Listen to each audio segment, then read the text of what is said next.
আসসালামু আলাইকুম।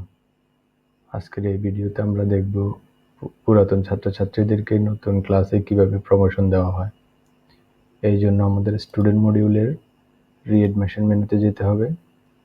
সেখান থেকে আমাদের তাদের পূর্ববর্তী সেশন, শিফট এবং ক্লাস সিলেক্ট করতে হবে। এরপরে তাদের বর্তমান সেশন, শিফট এবং বর্তমান ক্লাস সিলেক্ট করে সাবমিট করলে আমাদের এখানে তাদের তালিকা চলে আসবে। এটা হচ্ছে ছাত্রছাত্রীদের আগের রোল নাম্বার, এটা হবে বর্তমান রোল নাম্বার। বর্তমান রোল নাম্বারটা আমাদের বিগত পরীক্ষার মেরিট লিস্ট থেকে স্বয়ংক্রিয়ভাবে এখানে চলে আসবে। অর্থাৎ যে সকল প্রতিষ্ঠানে গত বার্ষিক পরীক্ষার রেজাল্ট প্রদান করা হয়েছে ওখান থেকে এটা চলে আসবে।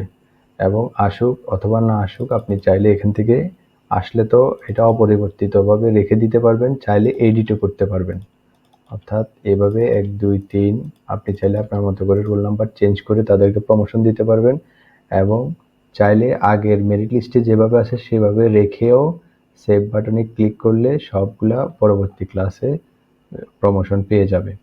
একইভাবে আপনি 7 থেকে 8 এবং 8 থেকে 9 এবং 9 থেকে 10 এভাবে ক্লিক করে সাবমিট করলে চলে আসবে।